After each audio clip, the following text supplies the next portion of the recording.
Buenas tardes.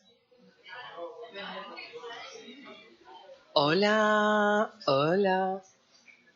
No tengo mucho poder de convocatoria. Hola, buenas tardes. Buenas tardes. Buenas tardes. Vale, buenas tardes. Gracias por venir hoy, por acudir hoy a esta formación. Y quería darles las gracias una vez más a Yehiel Chilevsky,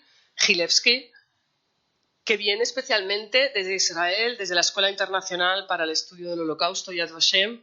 Ha estado aquí una semana, hemos visitado una universidad, centros escolares, toda la semana. Ya tiene una trayectoria, está un poco ya al final, se va esta noche. Y la verdad que ha sido una experiencia muy buena, de una respuesta muy buena por el alumnado y el profesorado, que es magnífico. Muchos de ellos pertenecen a nuestra red de... Bueno, todos pertenecen bueno, alguno no era, pero la red de profesores que formamos en Yad Vashem.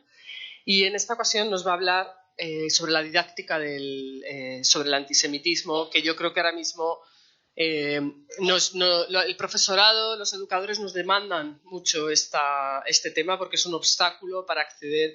En realidad, como sabéis, el antisemitismo está subiendo exponencialmente en todo el mundo de manera peligrosa y también en Europa especialmente. Y a la hora de enseñar, ya sea sobre patrimonio judío, sobre historia judía o sobre la Shoah, sobre el Holocausto, encontramos dificultades para ello. Y también sabéis que hoy en día conectamos mucho la enseñanza del Holocausto con la enseñanza del antisemitismo y de antisemitismo hasta la actualidad, ¿no? Que creemos que es muy importante no solo hablar del pasado, sino también hablar del presente y cómo está conectado. Y sin más, paso la palabra a Yehiel. Gracias. Bueno, muchas gracias en primer lugar a Rosa Méndez y a Centro Sefarad de Israel, que venimos trabajando con esa institución y con Rosa hace muchos años, y tenemos el privilegio de recibir cada año docentes que vienen a capacitarse a nuestra institución, a la Escuela Internacional para el Estudio del Holocausto en Yad Vashem, en Jerusalén. Lamentablemente este año 2024 no pudimos recibir al grupo por la situación actual en Israel, pero bueno, esperamos que se reanude y yo creo que es muy fructífera esta colaboración. Así que muchísimas gracias y bueno, Rosa especialmente, que no tuvo un minuto de descanso de esta semana. Así que en primer lugar, y gracias a ustedes que vinieron hoy, la primera aclaración que me gustaría hacer es que hay un término en arameo que es bitjil urjimu, que es con mucho temor y cuidado, digamos, me acerco a este tema. Es un tema que lo hemos debatido durante este año bastante en nuestro departamento, que tradicionalmente nos dedicamos a la pedagogía relacionada con la transmisión, la enseñanza del Holocausto, de la Shoah, y generalmente no tocamos o casi no tocamos temas relacionados al antisemitismo actual, ¿sí? Sino más bien nos concentramos en el antisemitismo histórico y lo relacionado con la Shoah. Pero debido a las circunstancias, yo creo que a nivel institucional también Yad Vashem de a poco está entrando un poco más en este tema, ¿sí? Tradicionalmente hay otras instituciones que se especializan específicamente en este tema a nivel internacional. Está la ADL, que es la Liga Antidifamación, y el Congreso Judío Mundial. Y Yad Vashem específicamente se centra en lo relacionado con la Shoah, ¿sí? Como decía nuestro anterior presidente de la institución, Avner Shalev, que los aproximadamente 6 millones de víctimas de la Shoah merecen que exista una institución que se dedique exclusivamente a su memoria, ¿sí? Existen muchos temas importantes que hay que tratar, pero el mandato principal de Yad Vashem es relacionado directamente con la Shoah. Ahora bien, debido a la situación, el crecimiento, digamos, a nivel mundial del antisemitismo es algo que no nació después del 7 de octubre, es algo que viene ocurriendo hace años, pero lo que ocurrió después del 7 de octubre fue exponencial. y yo creo que nos sorprendió absolutamente a todos, ¿sí? Tanto en Israel estábamos muy, muy sorprendidos de lo que veíamos que ocurría en el mundo. Estábamos en contacto con con nuestra red de docentes en distintos países de América Latina y España y Portugal, que expresaban también su preocupación. En ciertos lugares hay docentes que nos dijeron con tristeza y sinceridad que prefieren evadir el tema de la Shoah, de la enseñanza de la Shoah, porque es muy difícil tratarlo en el aula con cierto tipo de grupos de alumnado. Y hemos escuchado también de profesores egresados que a partir del 7 de octubre se les ha cerrado muchísimas puertas. Normalmente entraban a distintas instituciones para tratar el tema, y este año una sensación de impotencia por un lado, pero también la frustración de sentir de que quizás lo que dicen, parece que nuestro trabajo no ha servido para mucho. Y aquí tenemos que hacer la observación o la reflexión, es que nosotros no teníamos la ilusión, digamos, de que la enseñanza de la Shoah iba a erradicar un fenómeno como el antisemitismo que existe hace siglos y siglos y está muy arraigado a nivel cultural en muchas sociedades. Y tampoco jamás consideramos que era la herramienta para luchar contra el antisemitismo, sino que consideramos que la enseñanza de la Shoah tiene su importancia en sí. Es muy importante transmitir la Shoah, es muy importante conmemorar, recordar a las víctimas, es muy importante transmitir los mensajes relacionados con la Shoah, estudiar el evento histórico, tratar de darle voz a esas víctimas que no tuvieron voz en su momento, y consideramos que es nuestra misión de por sí, que ya es muy valiosa, independientemente de lo relacionado con el antisemitismo. Sí creemos que tiene consecuencias que son muy positivas, que se pueden rescatar muchísimos valores. Tenemos aquí algunos docentes que pueden dar fe también de cómo este tipo de enseñanza puede transformar a los alumnos. Pero cuando hablamos del antisemitismo, aparentemente esto requiere otro tipo de enfoque, o que nos concentremos directamente en este fenómeno, ¿sí? Que está de alguna forma relacionado, pero que es otro tema aparte. Esa fue mi primera aclaración. Entonces, decidimos sí es tratar el tema, pero lo que quiero en hebreo se dice el michtzipiot, o sea, bajar un poco las expectativas, que con mucha humildad venimos a tocar el tema. Me gustaría escucharlos también a ustedes, y algunas consideraciones pedagógicas para aquellos que trabajan con alumnos, de cómo referirse al tema.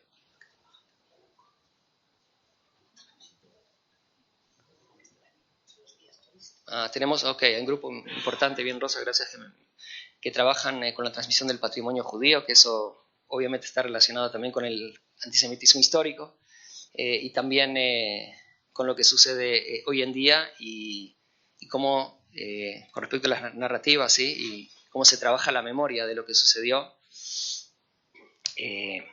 Así que, bueno, adelante. En primer lugar, me pareció muy relevante esta cita que tenemos aquí de Elie Wiesel, ¿sí? Pensé que la memoria del Holocausto avergonzaría a aquellos que presumen ideas antisemitas. Estaba equivocado. Aún existe.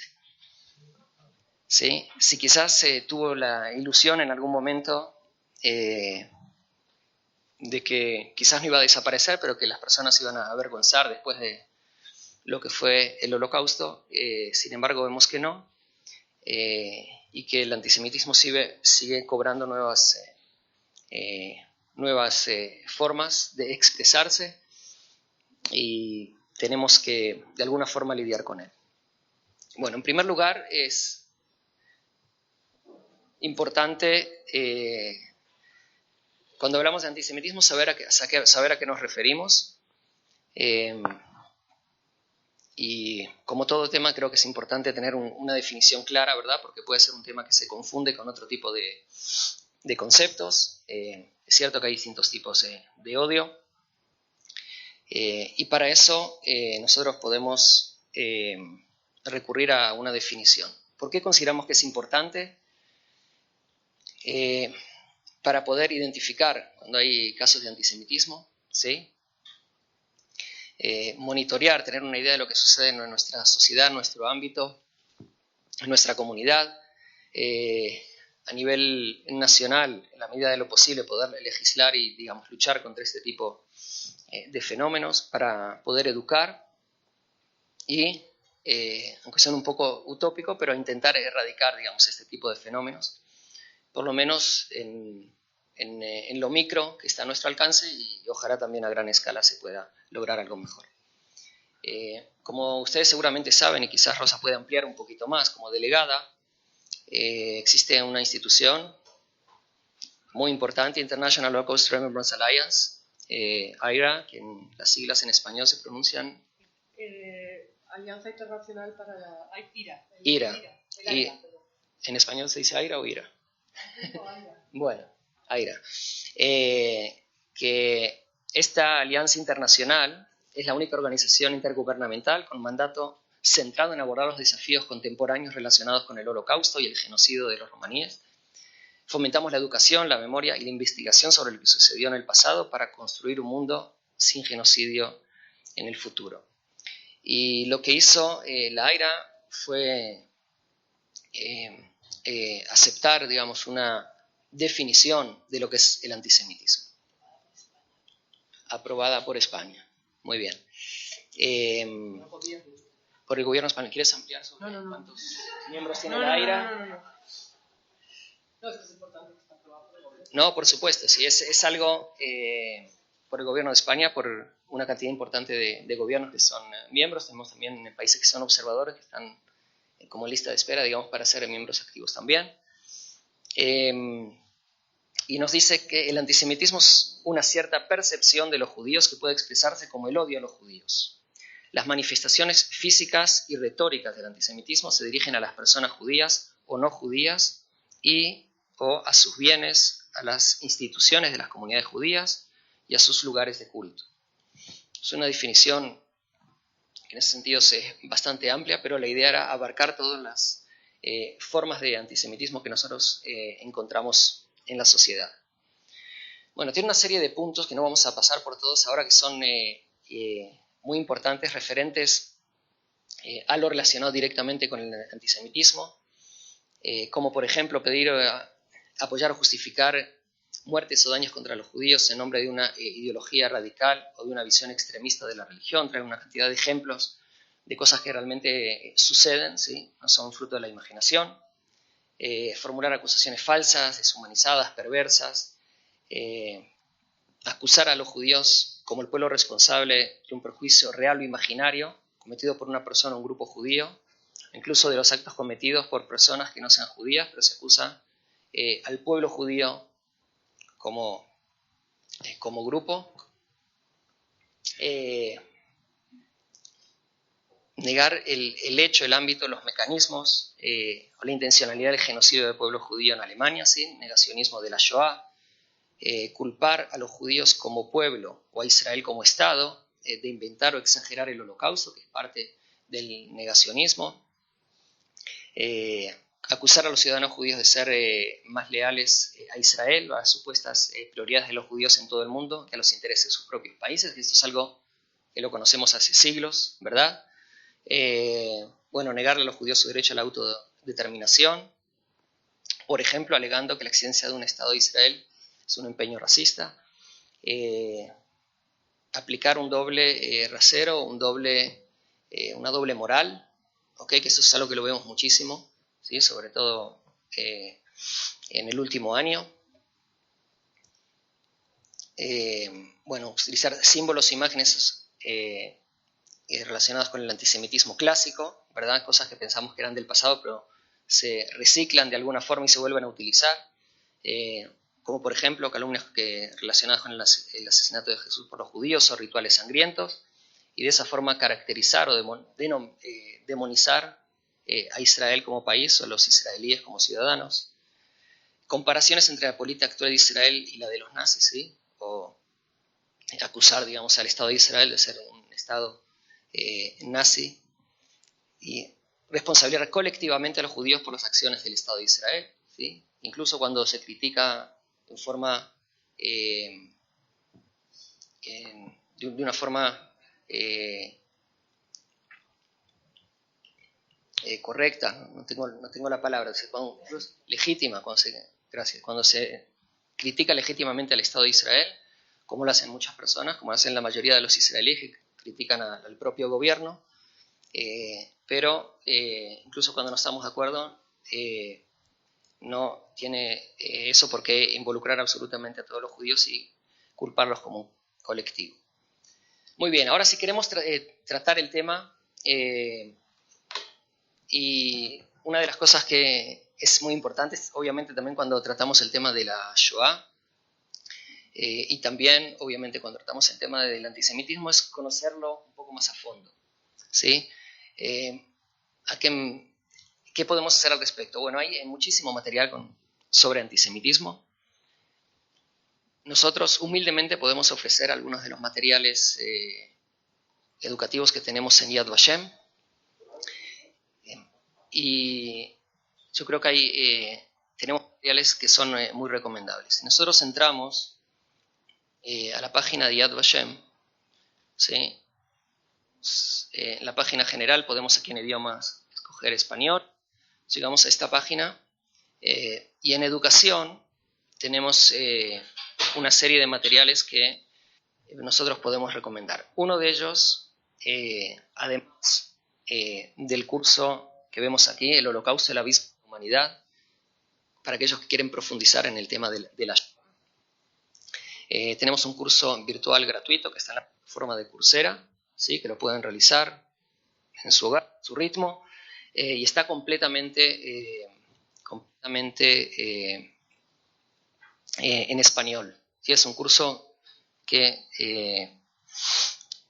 está de material audiovisual principal, está directamente en español, se hizo en colaboración con UNESCO. Y específicamente hoy que tocamos el tema del antisemitismo, tenemos aquí este curso, Antisemitismo desde sus orígenes hasta el presente. Cuando nosotros ingresamos, como dijimos, está en la plataforma de Coursera, y es un curso que también tiene aquí los instructores, donde uno puede estar en comunicación con ellos, hacer consultas. En este caso, el material audiovisual no está en español, pero está completamente subtitulado al español, y yo creo que esto nos da una base bastante importante sobre el antisemitismo histórico desde los orígenes, para entender los distintos fenómenos, pero también al presente, ¿sí? Cómo se manifiesta en el presente en distintas áreas de la sociedad, y entender por qué se manifiesta de esta forma. Eso creo que es muy importante a la hora de abordar el tema. Aquí podemos ver la introducción al curso.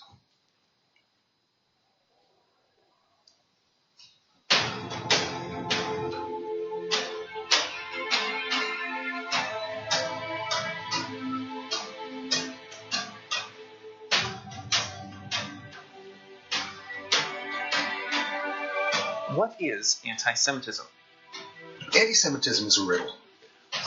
It is hard to explain why a cultural tradition would become so fixated on a particular group of people as a source of its problems.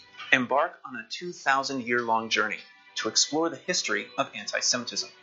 Together with 50 leading scholars and public figures, we will try to understand how anti-Semitism has developed and changed throughout the ages. What kind of individual, knowing, deliberately, kills his Savior, murders the Son of God, not a rational human being, but an irrational being, a monster, an agent of Satan? What role has anti-Semitism played in a range of cultures, societies, and ideologies? Every single event in history can be that way attributed to the Jews. How has it been affected by major historical events and movements? Suddenly the danger came from their being like us. How have major historical events been affected by anti-Semitism? The reason that Britain and the Soviet Union had formed an alliance was because of the power of the Jews. How did it fuel one of the worst atrocities of our times, the Holocaust? That did not stop the Nazis from continuing their relentless search for some solution to the Jewish problem. What happened to anti-Semitism after the Holocaust? Anti-Semitism, I believe, was always part and parcel of far-right ideologies. How do Israel and Zionism fit into the puzzle of anti-Semitism? I think there's a temptation for people to think about Israel as the keystone of the system of global imperialism. Join us in this voyage as we navigate the long and winding path of anti-Semitism from its origins to the present.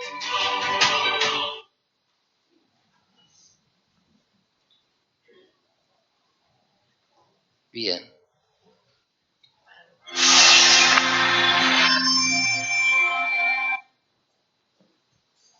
Bueno, si fue el algoritmo de YouTube o Yad Vashem que se haga propaganda, pero directamente nos saltó otro video de antisemitismo. No lo vamos a ver ahora. Este es concentrado en 15 minutos.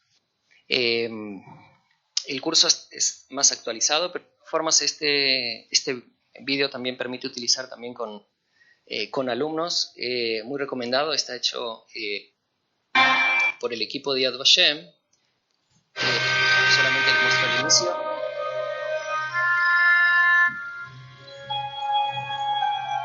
By the end of World War II, some 6 million Jews had been murdered by the Nazis and their partners. Indeed, from the very beginning, the Nazi Party wanted to rid Germany, Europe, and the whole world of the influence of the Jews, which they considered to be dangerous, and the Jews themselves. When the Nazis came into power in 1933, they began isolating the Jews, separating them out of society. They passed many laws against them, all of them in order to restrict them in the economy, to restrict them in the social life of Germany. Around the time the war broke out, they intensified their anti-Jewish activities as they got more territory under their control. In the summer of 1941, with the invasion of the Soviet Union, they began using mass and systematic murder against the Jews. This policy of murder eventually came to be known as the final solution, and it was carried out and continued to be their policy until the end of World War II. During the Holocaust, the majority of the Jews of Europe were murdered. Thousands of Jewish communities were destroyed. Jewish civilization had been destroyed. Jewish culture, Jewish religion, a Jewish way of life that really would no longer be. Indeed, an entire civilization that existed for some 2,000 years had come to an end.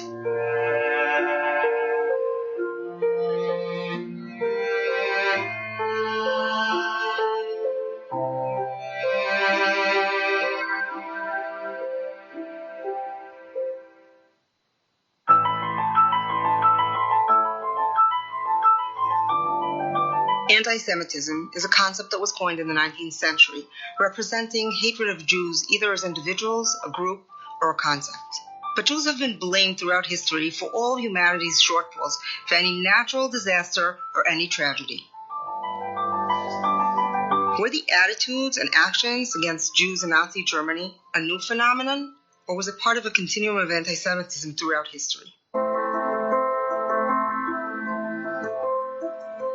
Throughout history, anti-Semitism has taken on different forms, but it's always affected by the time and place in which it occurs. Different cultures, beliefs, events shape anti-Semitism, but throughout history, there are also salient elements that always repeat themselves. For instance, Jews have been blamed for being in league with the devil.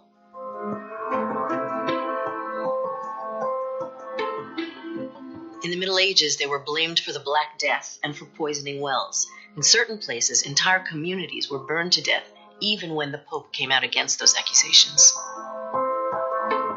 In blood libels against the Jews that began in the Middle Ages and continue even today, the demonic image of the Jew recurs, and the Jew is accused of using the blood of non-Jewish victims in Jewish religious rituals. Treason and treachery have been associated with the Jews throughout history, so that from the beginnings of Christianity, the Jews were blamed for betraying Jesus to the Romans, an accusation that was only officially retracted by the Catholic Church after the Holocaust. In a trial that took place in 19th century France, Alfred Dreyfus, a Jewish officer in the French army, was accused of espionage and betraying his homeland. Ultimately, he was found innocent, and all those allegations were proven to be lies. During the Weimar Republic, the Jews as a group were accused of being unpatriotic. Even worse, they were accused of stabbing Germany in the back and plotting to bring about her military defeat, even though 100,000 of them served as officers and soldiers in the German army, and 12,000 Jews were killed fighting for their country. In the 20th century, the Jews were accused of being a demonic force that poisoned the world with conflicting ideas such as exploitative capitalism and communism.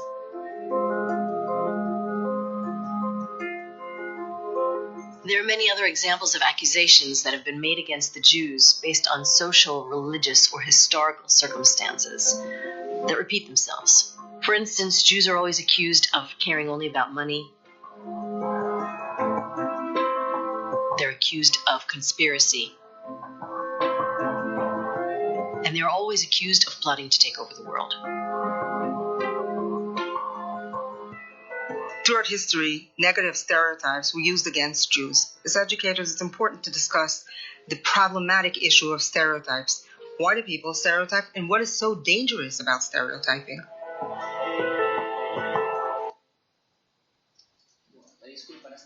Pero pueden continuar en forma individual. Como dijimos, realmente recomendamos ingresar al curso de antisemitismo y a medida que uno estudia más las raíces y puede también entender fenómenos que se dan hoy en día, hay muchísimos elementos que son recurrentes, que si bien tienen siglos y siglos, los vemos en distintas formas de hoy, y por supuesto, como nos vamos a referir, también cuando el antisemitismo no se dirige al judío como individuo, sino al Estado judío como el Estado del pueblo judío como el otro entre las naciones. ¿Bien?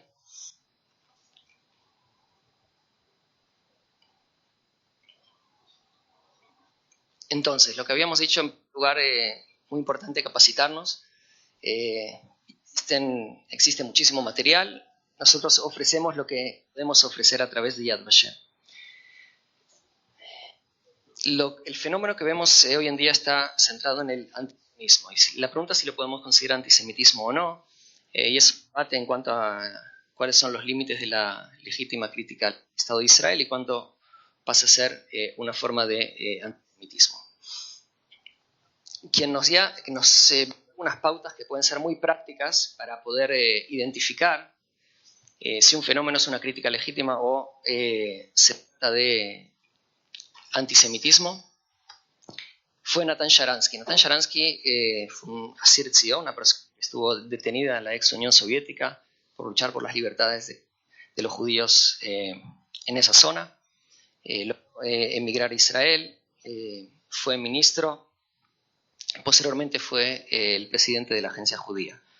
Habla de las 3 D: la demonización, la doble moral y la delegitimación.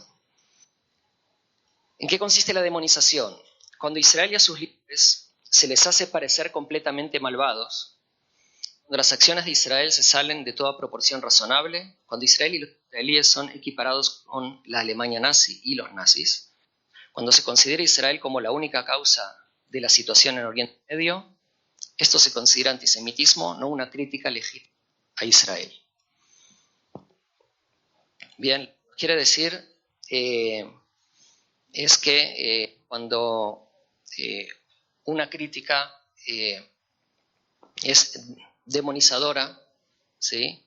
Y se considera que todos los males son únicamente culpa del Estado de Israel, entonces estamos entendiendo que no hay una crítica que sea razonable, sino que hay un odio escondido que acusa al Estado de Israel como el Estado judío.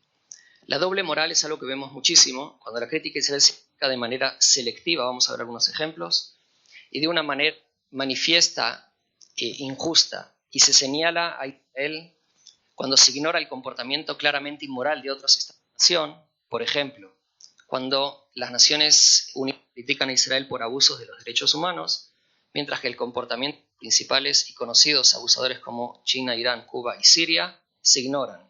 Esto se considera antisemitismo. Cuando la crítica selectiva se hace una crítica únicamente al Estado de Israel, mientras otros estados pueden hacer cosas que son evidentemente criticables y no se lo. Entonces entendemos que esta selectividad cierra también antisemitismo. Y por último, la delegitimación, cuando se niega el derecho fundamental de existir solo entre todos los pueblos del mundo, esto es antisemitismo. O sea, cuando solamente a Israel se le niega el derecho a existir y a la autodeterminación del pueblo de Israel, mientras que se permite a todos los grupos, entonces esto también transformar en un Estado no legítimo es una muestra más de antisemitismo.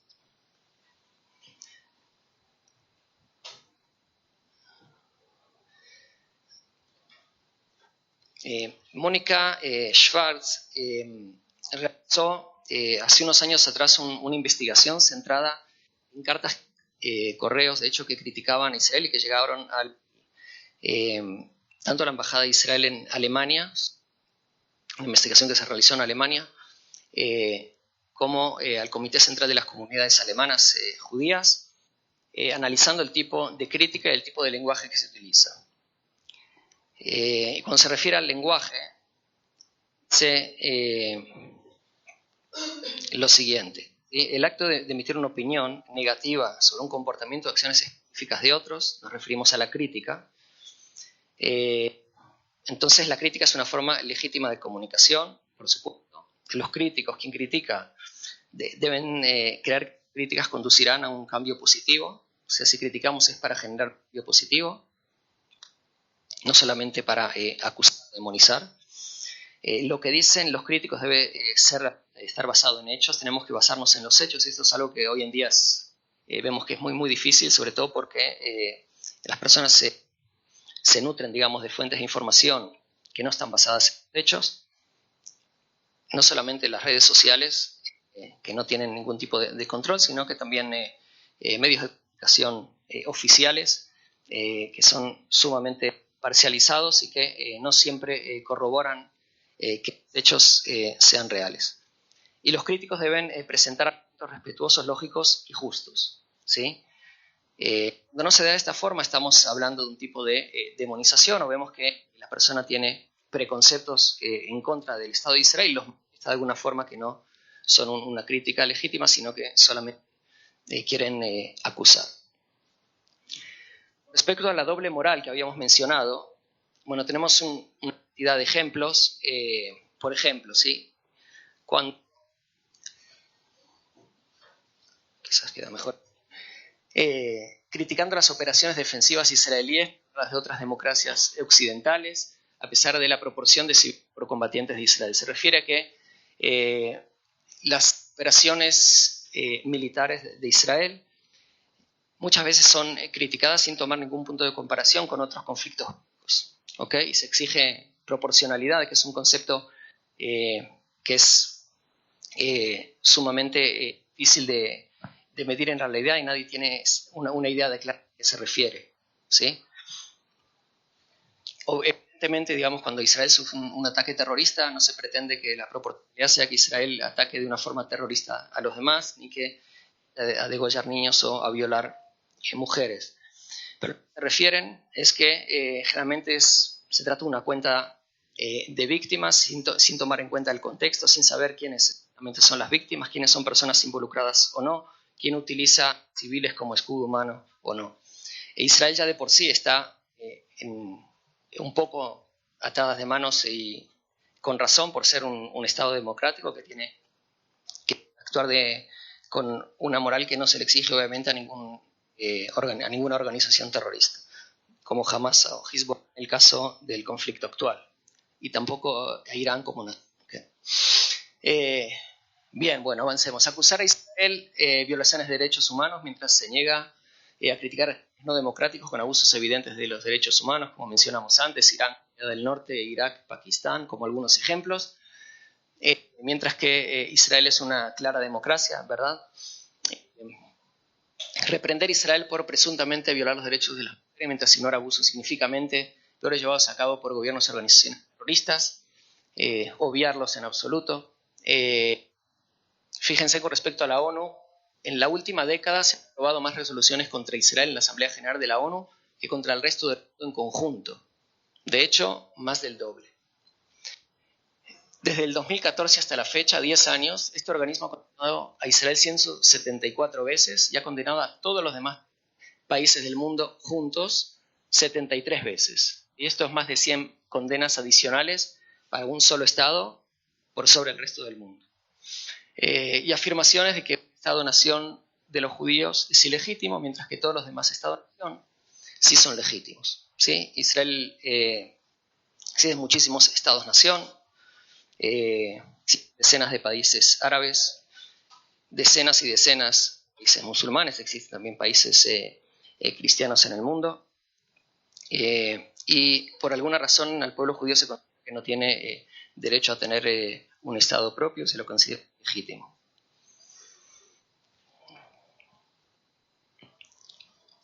Bueno, aquí llegamos a otra pregunta, ¿sí? El antisemitismo es otra forma de racismo, es una forma más, es igual o tiene alguna particularidad que lo diferencie.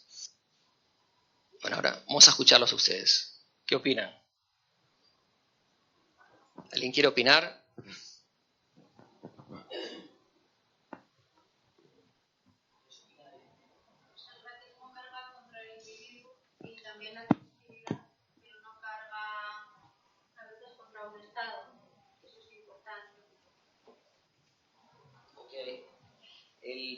El antisionismo en este caso sería lo que diferencia al antisemitismo, o una de las diferencias del antisemitismo con otros tipos de odio, ¿sí?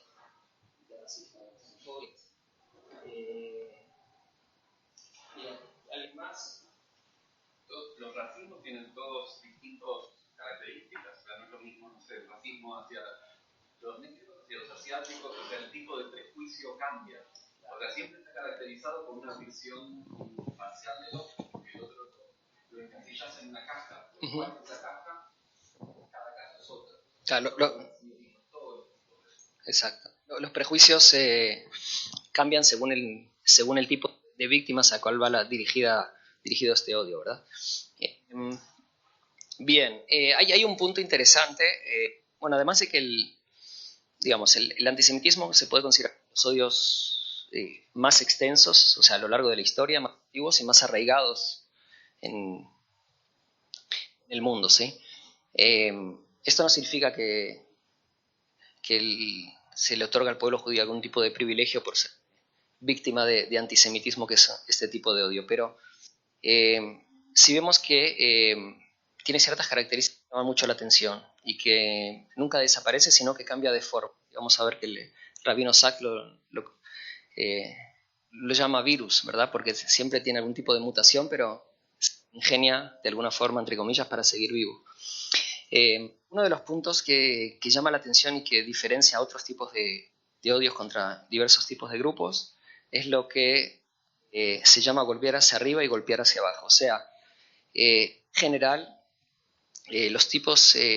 otros tipos de odio, de racismo, discriminación hacia otros grupos, es cuando a estos grupos se los considera inferiores por diversas características, ¿verdad? Y hay quienes explican desde el punto de vista psicosocial, digamos, que esto da a la persona un tipo de sensación de que es superior, ¿ok? O sea, que tiene algún tipo de comillas, de beneficio psicológico, cuando considera que otros son inferiores, pero es superior a ellos, por otro tipo de características, que no son personas capaces, que no son trabajadores, que no son morales, ¿sí?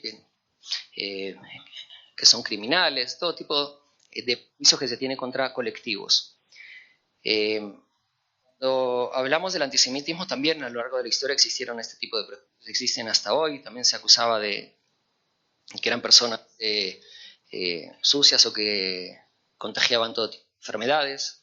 Incluso en la pandemia del COVID también surgieron todo tipo de conspiración, que judíos contagiaban este virus, o que eran los causantes. pero lo que vemos también es que el antisemitismo es un odio que acusa a los judíos también de tener un poder descomunal, ¿verdad? Son el chivo expiatorio, o sea, son los culpables de todo tipo de desgracias. Se los acusa de tener control de los bancos o de la economía a nivel mundial, pues teorías de conspiración, de tener poder del mundo, desde los protocolos de los sabios de Sion en adelante, los libelos de sangre y las demonizaciones que tienen, sí, son como un poder que es la causante de varios de los males del mundo, de todos los males del mundo. O sea que también se los considera de alguna forma inferior, pero también se los considera como que tienen un poder que es amenazante. Y esto es una diferencia que también llama la atención, no es algo específico de una sociedad, sino que muchas veces se los acusa a nivel global o mundial de todo tipo de mal. Sí. Iba a añadir que más que los dos miradas donde golpea abajo y golpea arriba, también lo que he leído y oído es que en cada época el virus, la enfermedad del antisemitismo atrae o acoge la alta autoridad moral de esa época.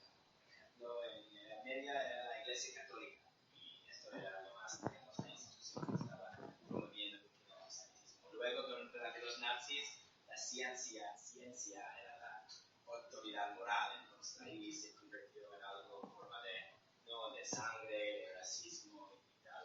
Y hoy lo que veo es mucho de las ONGs, las organizaciones humanitarias, son la alta autoridad moral hoy día y se ve de un lado que son antisionistas o antisemitas. Entonces esto también, lo que tú hablaste antes, como un virus que cambia, curioso saber si tú puedes comentar en este momento. No, es muy interesante. El comentario que hace es lo que dice que hoy en día hay como una autoridad moral con respecto a los valores, digamos, quienes digamos, marcan el pauta de cuáles son los valores de lo correcto y lo incorrecto y demonizan, digamos, al Estado de Israel en este caso, de ser quien viola los derechos humanos, etc. Interesante, sí, también es cierto. Fíjense, nosotros hablamos del rabino Jonathan Sachs, que tiene artículos muy interesantes. Yo creo que es un pensador, independientemente del tema de antisemitismo, que es uno de los pensadores, falleció hace 3 años, si no me equivoco, 4. Aniversario, 4 años ya, pero uno de los pensadores contemporáneos más interesantes. Y bueno, aquí hay una explicación. En este video también toca de forma muy breve, pero habla de un poco de lo que hablamos hasta ahora. Y este virus que va mutando, y yo creo que nos puede dar un poquito de claridad. Este material, aclaro que no es de Yad Vashem, y tampoco fuimos responsables de la traducción, pero sí creo que es relevante y por eso lo trajimos.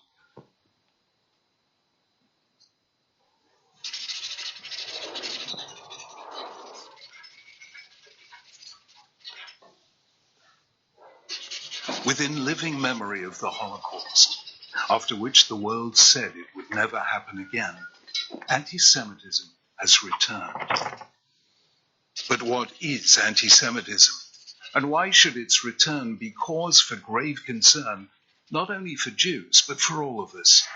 Historically, anti-Semitism has been hard to define because it expresses itself in such contradictory ways.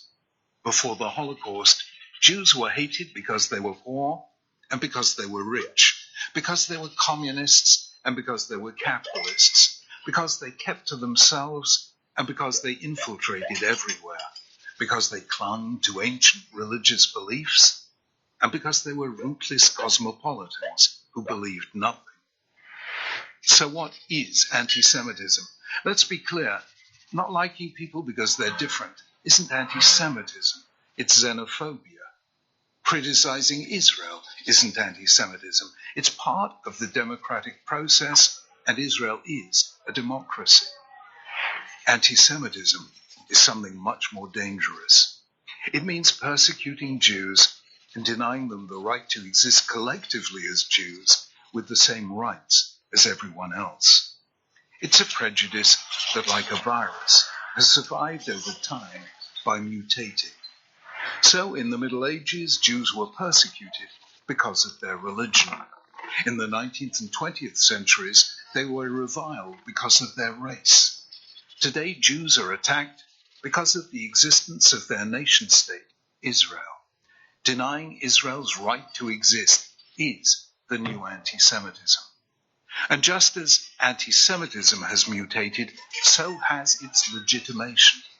Each time, as the persecution descended into barbarity, the persecutors reached for the highest form of justification available. In the Middle Ages, it was religion.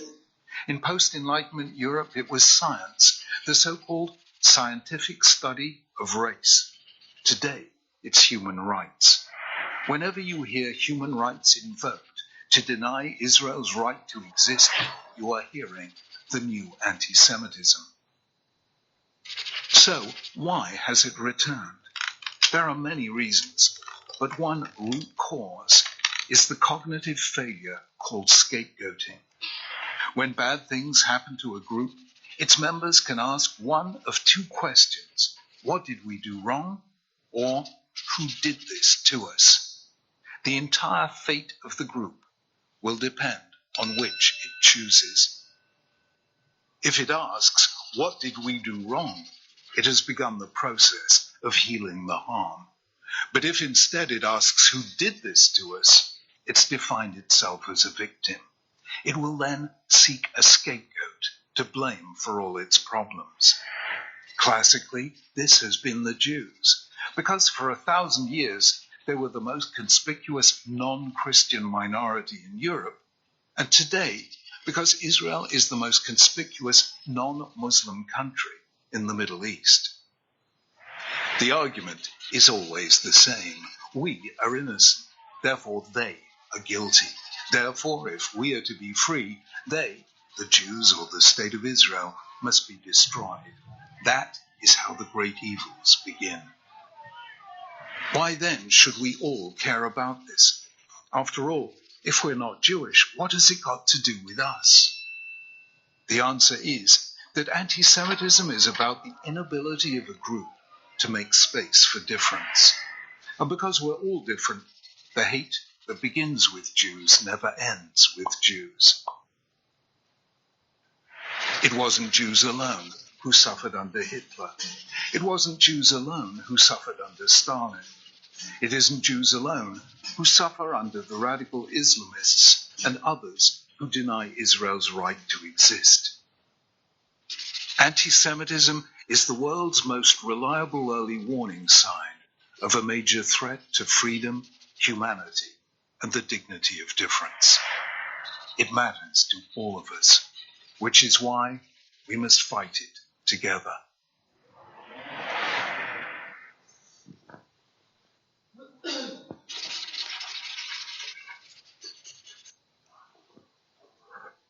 Bien. Bueno, aquí trata primero lo que hablamos del virus, de cómo va tomando nuevas formas, pero sigue vivo. Vimos también que la nueva forma de antisemitismo es principalmente el antisionismo, que niega el derecho del judío a existir.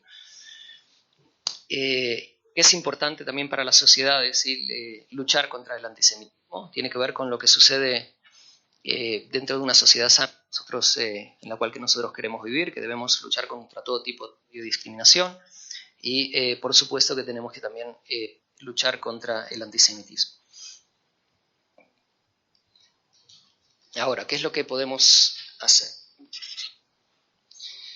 Hoy lo vamos a ver al antisemitismo principalmente en la extrema derecha, como era tradicional, pero hoy en día está más presente en la extrema izquierda, hay muchas cosas paradójicas respecto al antisemitismo, y también vamos a ver muy presente en el fundamentalismo islámico, ¿sí? Y también hay una relación muy curiosa o paradójica también entre la extrema izquierda y el fundamentalismo islámico, que quizás no tienen absolutamente nada en común, salvo el odio al Estado de Israel.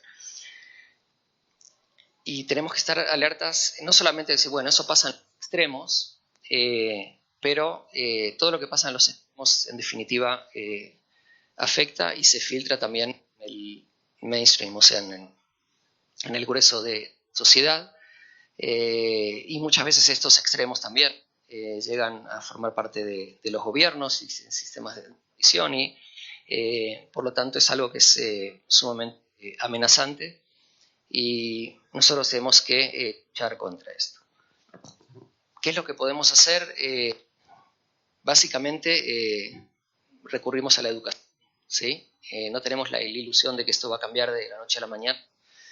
Como sabemos que educar es una inversión a largo plazo, pero creemos que es fundamental y tenemos posibilidad de educar, sobre todo a las generaciones más jóvenes. Podemos tener una influencia positiva muy, muy importante. Muy bien, solo vamos a mencionar algunas consideraciones. Esto es algo también muy simple, pero que nos gustaría tomar en cuenta.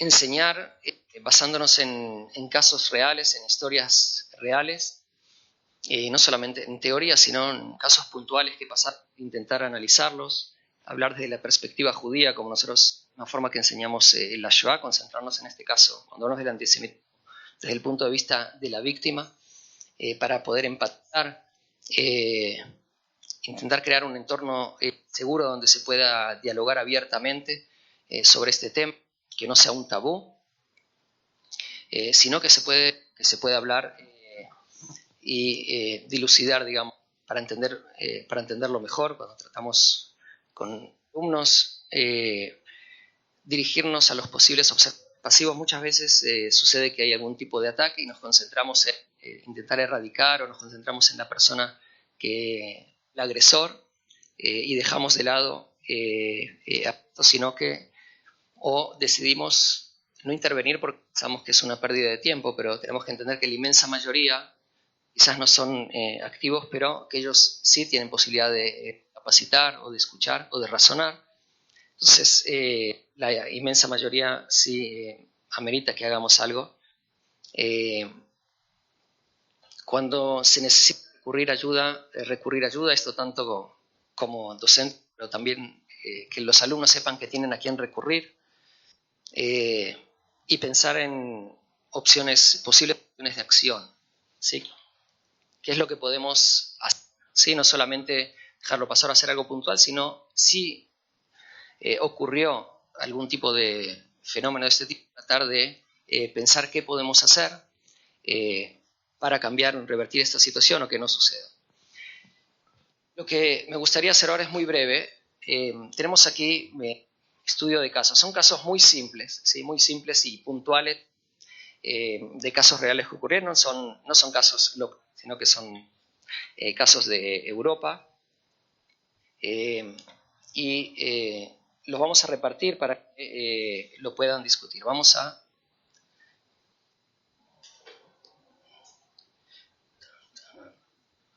Un segundito.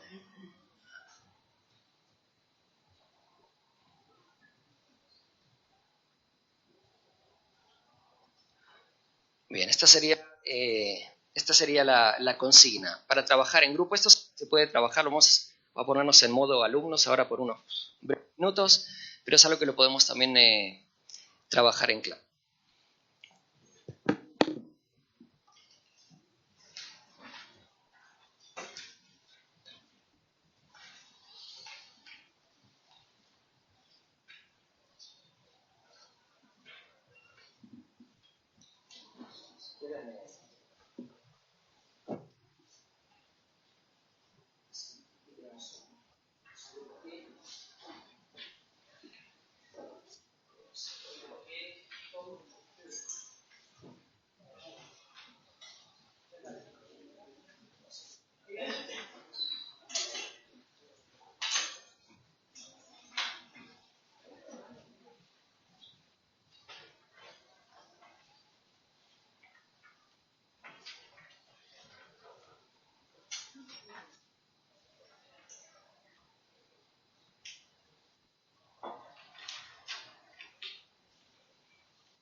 Excelente, tenemos aquí otro grupo.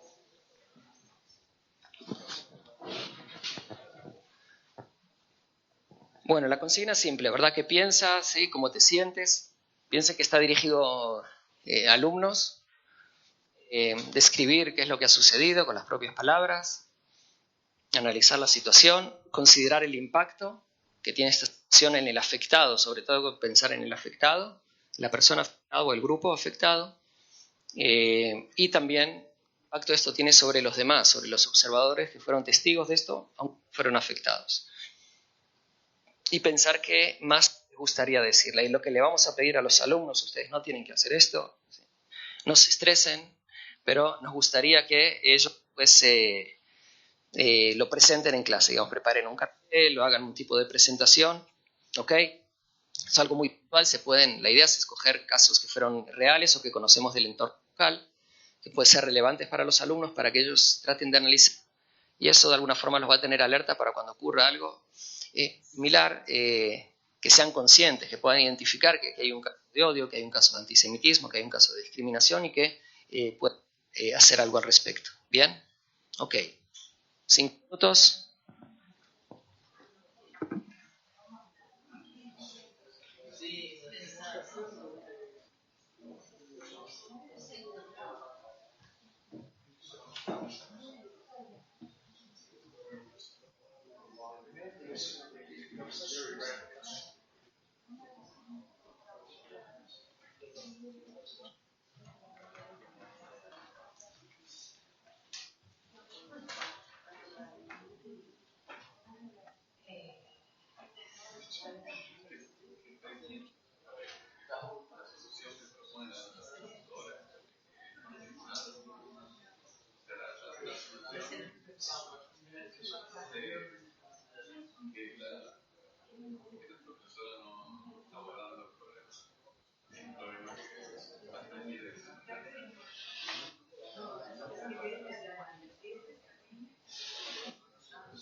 Bien. Ok. Queridos alumnos.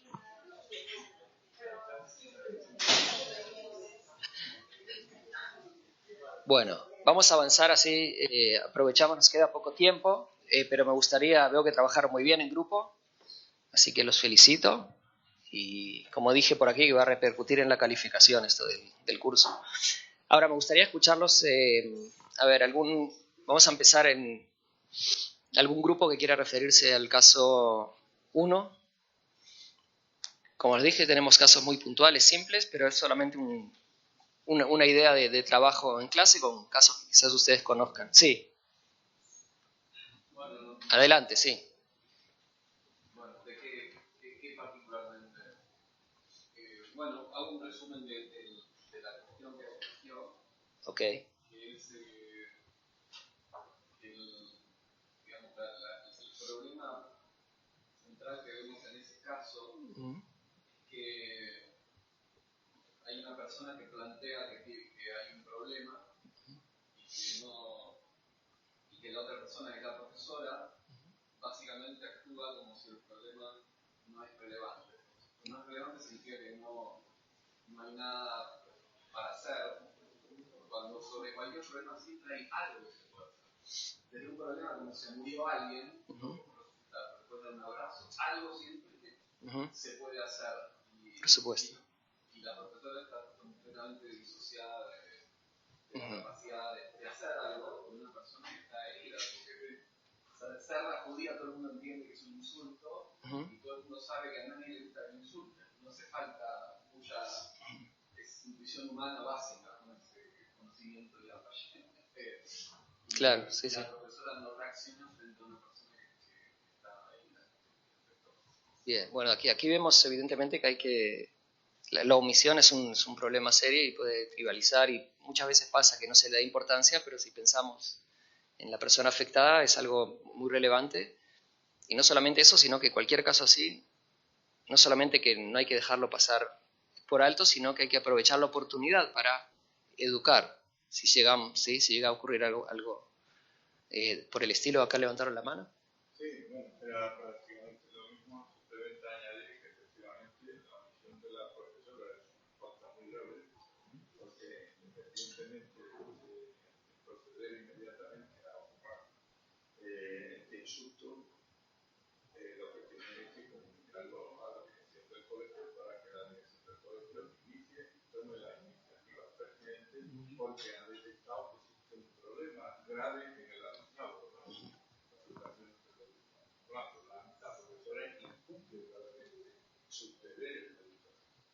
Muy bien, muchas gracias. Sí.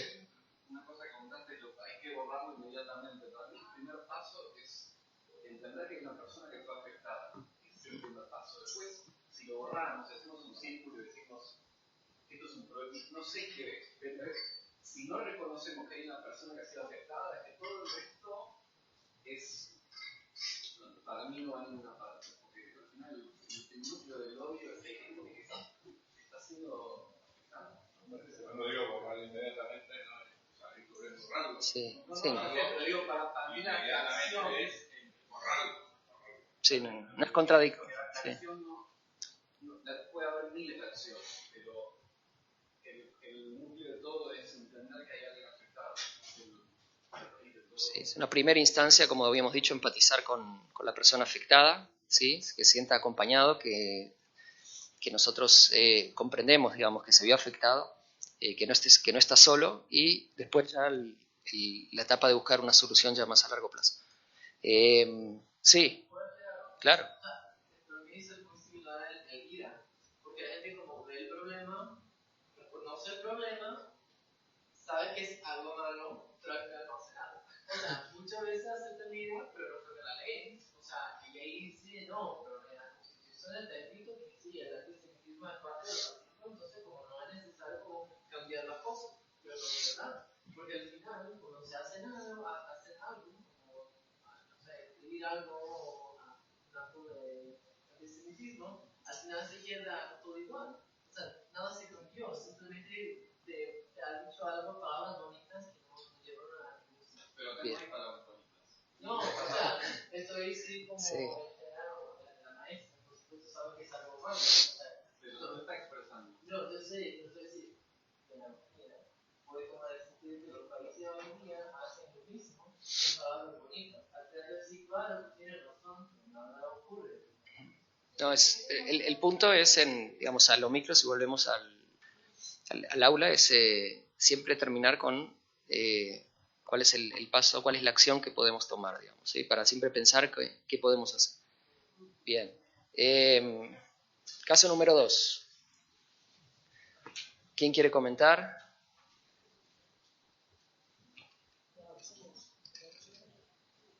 Empiezo yo. Bueno, yo creo que eso lo estamos viendo.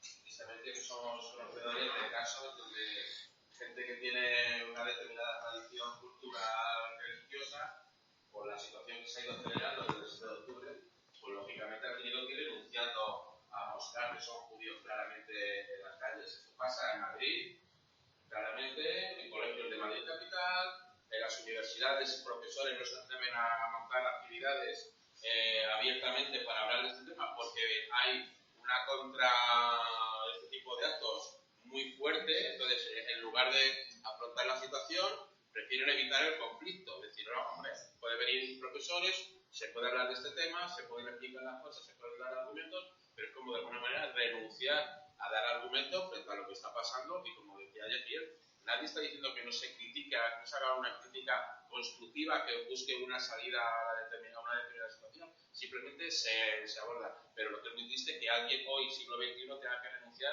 a sus principios, a sus creencias, a su cultura y a sus tradiciones. Pero eso, lamentablemente, está sucediendo en Madrid. Bien, este caso, digamos que es muy, muy común y, digamos, lo conozco también de chico, el dilema de niños que salen del colegio, nos quitamos la kippah, no nos quitamos, me van a decir algo. Era muy común recibir, entre comillas, un insulto que decían judío, simplemente, ¿sí? Como si eso ya de por sí fuera un insulto. Y muchas veces sin que pase algo concreto, pero el hecho de que la persona afectada ya sienta ese temor, ese miedo, esa necesidad de ocultar la identidad, ya es algo que amerita que sea tratado, ¿sí? Es algo que afecta a muchas personas y es muchísimo más común de lo que nosotros a veces lo tomamos como por natural. Hoy en día lo más común, incluso hay personas que tienen una clara identificación, símbolo judío, pero incluso personas que no tienen, pero que llevan, por ejemplo, un símbolo de identificación con los secuestrados, ese tipo de cosas. Muchas veces deciden ocultarlo cuando están fuera de Israel o están en Europa, por miedo, sin que haya pasado algo concreto, pero de alguna forma tienen que renunciar a su identidad o a sus creencias por miedo a que pase algo. Y eso es algo que está en el ambiente y que a veces pasa inadvertido, pero que existe. ¿Sí? Bueno, último caso. ¿Quién puede comentar? ¿Quiere comentar? ¿Algún grupo?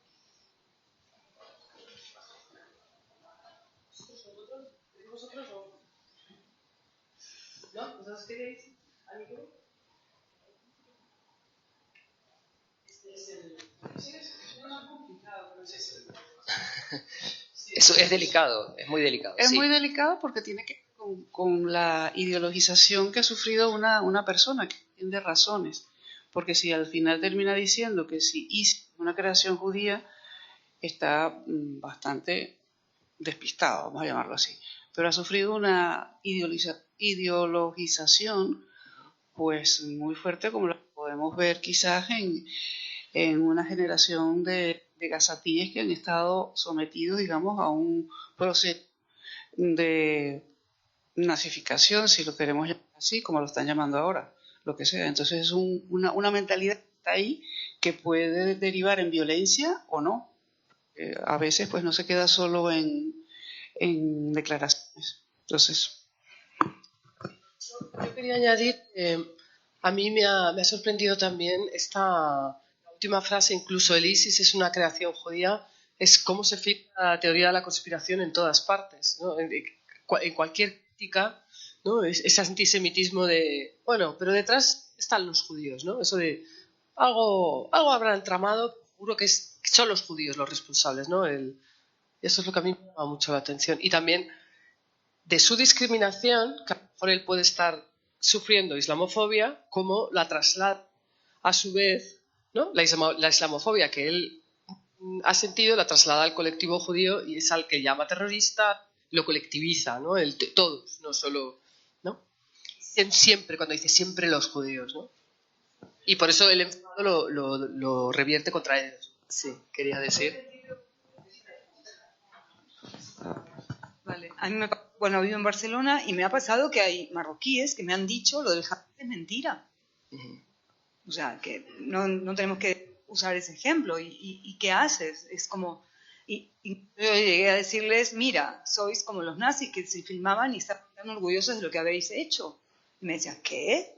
Y digo, esas imágenes que no las vieron, todas las del GoPro que se vieron por todos lados. Y ya no, eso es de ustedes, es mentira.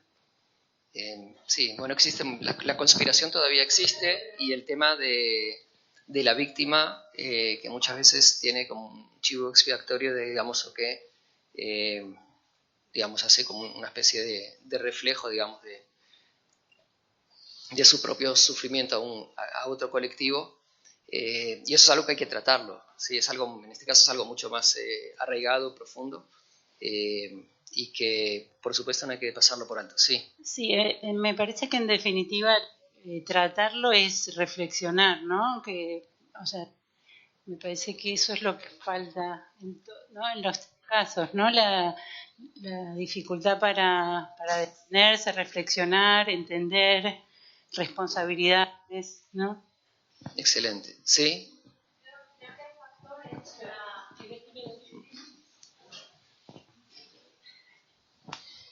Creo que hay factores que son inherentes de nuestra época y es que cómo se viraliza, por ejemplo, la propaganda hoy en día no tiene nada que ver a cómo estas ideas, cómo se transmitían hace tan solo 15, 20 años, por supuesto nada que ver, ¿no? con la época de la Alemania nazi. Y eso es muy curioso, porque es muy curioso. No sé si voy a ser capaz de expresarlo de una manera, de la mejor manera posible, pero es muy curioso cómo la extrema derecha utiliza el antisemitismo, lo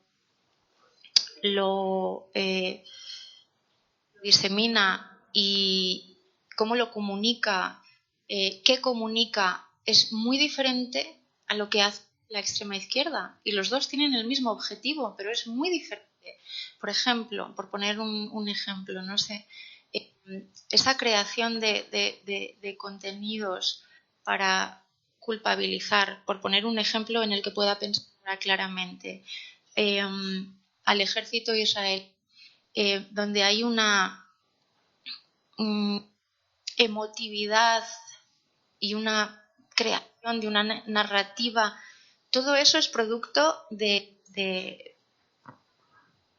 lo que las redes sociales son capaces, por ejemplo, de transmitir. Y entonces entender, analizar cómo el mismo mensaje desde facciones diferentes se transforma en algo completamente diferente. Si esto va a tener sentido para ustedes, pero yo siempre pienso que cuando era joven, con tan solo 18 o 20 años, nunca hubiese sido capaz de imaginar hasta cierto punto la composición de algunas ideologías hoy en día. Lo que quiero decir es que los que provenían de un mundo, bueno, todos nosotros, ¿no?, que entendíamos el siglo XX, y lo teníamos analizado, etcétera, etcétera, enviamos a veces a las diferentes facciones políticas con sus ideologías y sabíamos hasta dónde podían llegar. Y, por ejemplo, desde los años 90, principios igual de los 2000, quizá no éramos capaces de imaginar, por ejemplo, que no quiero entrar mucho en este debate, entonces estoy intentando ser cautelosa, pero claro, hay que llamar a las cosas por su nombre también, para ser capaz de expresar lo que quiero expresar. Pero como, por ejemplo, pues unas ideologías dentro del país del que vivimos, por ejemplo, ¿cómo podrían ser tan incoherentes para ir como defensores de los derechos humanos por un lado, por otra parte defender, no sé, comunidades X en nuestro país, pero luego, sin ningún tipo de tapujos, hacer proselitismo y propaganda de unas ideologías que vienen de cosas que son opuestas a ellos? Y dices, pero esta conexión, ¿cómo sucedió? Personalmente, mi sensación es, pues hace 25 años es algo que creo que yo personalmente no hubiese sido capaz de concebir. ¿A dónde va esto? Entonces, es muy interesante analizar el antisemitismo, las herramientas, las narrativas que crea desde un lado, desde otro, porque ya no es solo una única, que hay muchas historias, cada una tiene unos matices que atrae a un tipo de personas diferentes, y esto es muy curioso. Muchas gracias. Bueno, definitivamente lo que llamamos el virus, las mutaciones, digamos, del antisemitismo no dejan de sorprendernos y es algo que realmente es alarmante. Bueno, había una compañera que tenía un caso particular, pero veo que se retiró. Lo que me gustaría ver es qué podemos hacer. Siempre que tratamos este tema, terminar con un llamado a la acción, ¿sí? No quede solamente en reflexión en el aire, que de por sí es muy importante, y dar la oportunidad de expresarse a cada uno de los alumnos, sino que un llamado a la acción. ¿Cuáles son las opciones? Algunos puntos que son muy generales, pero recomendaciones. Ignorar transmite el mensaje de aceptación. ¿Sí? Queda claro que no podemos omitir, sino que tenemos que actuar, transmitir el mensaje de que no somos impotentes, siempre hay algo que podemos hacer. No estamos solos, que se puede recurrir a ayuda, sí hay varios círculos, pero también los alumnos que sepan que tienen en quién depositar su confianza, que pueden recurrir en los distintos marcos, pero también dentro del colegio, que pueden recurrir a los profesores, a la dirección, etc. Crear un entorno que sea seguro y cómodo para tratar los temas y que no pasen por debajo del radar, sino que se pueda expresar. Y como había mencionado, no concentrarse en el perpetrador, sino mostrar solidaridad con la víctima, es muy importante, sobre todo en una primera instancia, ¿sí? Para que sienta que nosotros entendemos que se vio afectado, que lo estamos acompañando, que no está solo y que sí se puede hacer algo al respecto. Okay, acá simplemente vemos que los círculos, estamos en un círculo más cercano al que uno puede recurrir, en este caso el alumno, tiene sus pares, tiene los profesores, ¿sí? A sus amigos de otros círculos, a los padres, que son su círculo quizás más cercano, y después a personas que son quizás un poco más lejanas, que no es el trato diario que tiene con ellos, como puede ser una autoridad, en este caso la dirección de la escuela, del colegio, otros pasajeros en el tren, digamos, si son, ¿sí? Un caso que se dice algo que afecta a una de las personas, quizás no tengamos la fuerza de ir a defender, pero podemos no dejarlo pasar, sentarnos al lado de la persona afectada, que buscar ayuda con otros observadores, vecinos, y bueno, casos más graves obviamente podemos recurrir a la policía. Y esto le podemos pedir a los alumnos, que es algo simple, que cada uno de ellos piense qué se puede hacer, ¿sí? En pequeñas tarjetitas, y que cada uno piense alguna posible acción, ¿sí? Por ejemplo, buscar ayuda, informar, sentarme junto a la víctima, como dijimos, hablarlo con autoridades, que puede ser los profesores o la dirección, y siempre mostrarles que hay algo que se puede hacer, ¿ok? O que piensen en grupos, qué tipo de solución tendrían para este tema. Y bueno, estas recomendaciones que se les podemos enviar también. Para estudiantes, enseñarles que siempre tiene que haber una respuesta inmediata, nunca ignorar, intentar detener la acción si es posible, buscar ayuda, buscar aliados y la solidaridad con la víctima que mencionamos y después darle seguimiento, no que quede ahí, sino, bueno, pasó algo grave, tenemos que tratarlo, informar a las personas con autoridad, que pueden ser los padres, directores, etc. Ahora los profesores, que sí tenemos más posibilidades de acción, los adultos en este caso, obviamente lo mismo, la respuesta inmediata, tenemos la posibilidad de detener la acción y preguntar a los afectados acerca de sus sentimientos y necesidades, es muy importante, ¿sí? Escucharlos y que ellos sepan que son escuchados y que lo que les sucedió no es algo que consideramos insignificante. Y seguimiento, después documentar, informar, saber que algo pasó, cuando es algo ya que es ilegal, obviamente tenemos que informar a las autoridades, y sobre todo desarrollar acciones pedagógicas, ¿sí? Y aprovechar este tipo de casos como una oportunidad para tratar el tema de valores, ¿sí? Que no pasarlo por alto, sino decir, bueno, aquí pasó algo, analicemos entre todos, conversemos, pensemos qué podemos hacer, y esto creo que es aprovecharlo de hecho como una oportunidad. Como ya no tenemos tiempo, lo que simplemente quería recordarles que tenemos como material también pedagógico en este caso.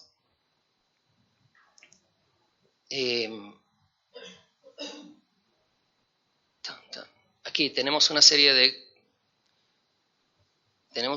conceptos históricos, pero en realidad hay tres videos muy breves que están en español que no son conceptos históricos, sino que justamente tratan el tema del odio, de la discriminación.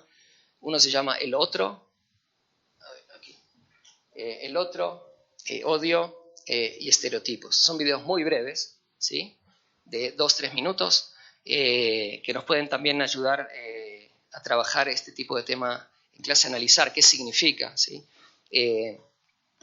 Y este tipo de fenómenos que a veces pasan inadvertidos o uno mismo no es consciente que tiene este tipo de estereotipos, y cómo podemos ver al otro de una forma positiva y evitar este tipo de prejuicios, estereotipos de odio y discriminación.